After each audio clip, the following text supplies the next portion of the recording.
Hello সবাইকে, আমি Sukanya my little ওয়ার্ল্ডের আরেকটা ব্লগে তোমাদের সবাইকে স্বাগত। আজকে আবার এসে গেছি আরেকটা বার্থডে ব্লগ নিয়ে। আজকের বার্থডেটা ছিল আমাদের একটা খুব ক্লোজ ফ্রেন্ডের ছেলের জন্মদিন। ওর 5 ইয়ার্স কমপ্লিট হলো, তো সেই উদ্দেশ্যে একটা বড় গ্র্যান্ড সেলিব্রেশন তো বানতা হ্যাঁ। তো ডেফিনেটলি আমরা সবাই মিলে প্রেজেন্ট ছিলাম ওর বার্থডে সেলিব্রেশনে, ওর গ্র্যান্ড বার্থডে পার্টিতে।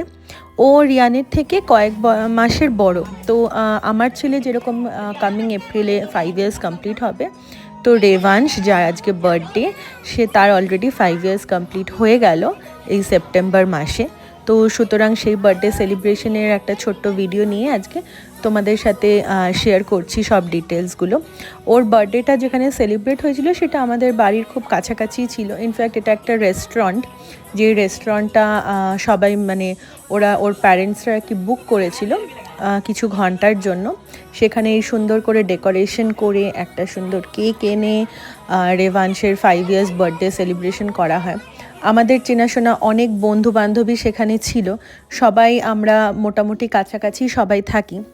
তো সেই দিনকের বিকেলবেলাটা ডেফিনেটলি স্পেশাল ছিল, এবং ওর বার্থডের যে থিমটা ছিল সেটা ছিল এথনিক ওয়্যার।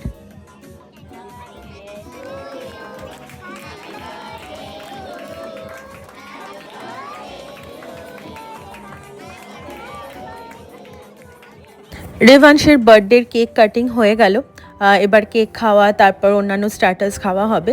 তো যেটা বলছিলাম যে আমাদের বার্থডে কার্ডের ইনভিটেশনে লেখাই ছিল কি it should be ethnic wire. তো সেই অনুযায়ী আমরা সবাই ইন্ডিয়ান ওয়্যার বা এথনিক পরে এসেছিলাম। আমি পরেছিলাম একটা শারারা সেট, আর ছেলে রিয়ানকে পরিয়েছিলাম একটা হোয়াইট কুর্তি। সন্দীপও একটা পাঞ্জাবি পরে গেছিলো। তো সবাই মানে এতদিন পর একসাথে হয়ে খুব ভালোই লাগছিল। জেনারেলি এখন সবসময় সবার বিজি শিডিউল বা লাইফের জন্য সবসময় একসাথে হয়ে ওঠা হয় না, বাট আশেপাশে কোনো ফ্রেন্ডসের ছেলে বা মেয়ের জন্মদিন হলে এভাবে একটা গ্র্যান্ড সেলিব্রেশন হলে কিন্তু সবাই একসাথে মিলে বেশ ভালো লাগে, এবং ইভিনিংটা আমাদের বেশ ভালো কাটলো। আর যেহেতু সবাই কাছাকাছি ছিলাম, তো অনেকটা টাইম সবাই মিলে একসাথে স্পেন্ড করতে পেরেছিলাম।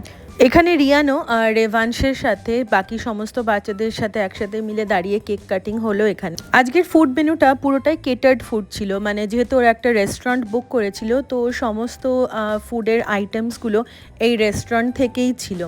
এবং এই জায়গাটা মানে এই রেস্টুরেন্টটার মেন স্পেশালিটি হলো বিরিয়ানি। এখানকার বিরিয়ানি খুবই ভালো। আমরা প্রায় এখান থেকে অন্যান্য উইকেন্ডে অনেক সময় বিরিয়ানি এখান থেকে নিয়ে যাই, খুব টেস্টি হয় এখানকার বিরিয়ানি। বাট আজকের মেনুতে বিরিয়ানি ছিল না, বাট আরও অন্যান্য যে আইটেমসগুলো ছিল সেগুলো সত্যিই খুব টেস্টি ছিল। কেক কাটিংয়ের পরেই আমাদের ফটো সেশন ছিল, এবং সমস্ত কাপলসরাই সবাই মিলে ওদের সাথে ফটো নিচ্ছিলাম। এবং ফটো নেওয়ার সাথে সাথে স্টার্টার্স অলরেডি সার্ভ করা হয়ে গেছিলো। আর দেখতে পাচ্ছি এখানে সবাই বেশ কিছুক্ষণ আমরা গল্প করছিলাম একসাথে বসে। অনেকগুলো বাচ্চাও ছিল, কারুর বাচ্চা একটুখানি বড়, কারুর প্রায় রিয়ানের বয়সেই ছিল। এদের ফুড আইটেম যেরকম বলছিলাম যে খুবই টেস্টি ছিল। পনির ছিল, ডাল মাখনি ছিল, নান ছিল, রাইস ছিল, প্লাস কোল্ড ড্রিঙ্কস, চকলেট, এগুলো তো অবভিয়াসলি সব বার্থডে পার্টিজেই থাকে। আজকের বার্থডে পার্টিতে কোইন্সিডেন্টালি সন্দীপ আর আজকে আমাদের বার্থডে বয়ের যে বাবা ছিল, ওরা দুজনেই সেম কালারের পাঞ্জাবি পরে নিয়েছিল। But that was a good thing, কারণ দেখতে ভালো লাগছিল দুই বন্ধুকে। আর আমাদের এই এথনিক ওয়্যারের থিমটা নিয়ে আমরা সবাই আলোচনা করছিলাম এই কারণেই, because it was very colourful. একটা কালারফুল থিম বার্থডে পার্টি হয়ে গেছিলো। স্টার্টার্সে ছিল কেক, মাফিনস, তারপর বিভিন্ন ধরনের পকোড়া ছিল। বাচ্চাদের জন্য টুকটাক ওখানে গেমস ছিল, বাচ্চারা অনেকক্ষণ ওখানে বালুনস আরও বিভিন্ন ধরনের ছোট ছোট খেলনা ছিল, সেইগুলো দিয়ে অনেকটা টাইম স্পেন্ড করলো। কারণ মেনলি বার্থডে পার্টিসগুলো বাচ্চাদের জন্যই হয়, তো ওরা ওদের মতন যাতে এনজয় করতে পারে। আমরা আমাদের মতন কিছুক্ষণ গল্প করছিলাম আশেপাশে। আজকালকার বাচ্চারা দেখতে দেখতেই সত্যি খুব তাড়াতাড়ি বড় হয়ে যায়। আর এখনকার ডেলি লাইফ মানে বিজি শিডিউলে সত্যি বুঝে উঠতে পারি না যে কত তাড়াতাড়ি আমার ছেলেরা বড় হয়ে গেল। এখন প্রত্যেক দিন সকালবেলা উঠে স্কুল নিয়ে যাওয়া, স্কুল থেকে নিয়ে আসা, টুকটাক হোমওয়ার্ক, টুকটাক পড়াশোনা, এগুলো তো লেগেই থাকে। তো দেখতে দেখতে মাস, দেখতে দেখতে বছর কেটে যায়। আমার ছেলেরও, রিয়ানেরও কিছুদিনের মধ্যে ওরও 5th ইয়ার সেলিব্রেশন হবে। তো ডেফিনেটলি আমি খুব এক্সাইটেড সেটার জন্য।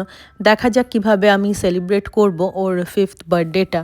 তো যাই হোক আপাতত এখানে খাওয়া দাওয়া চলছে, মেন কোর্স খাওয়া দাওয়া চলছে, সবাই সবার মতন মেন কোর্স নিয়ে বসে পড়েছে। আমিও আগে রিয়ানকে খাইয়ে নিলাম।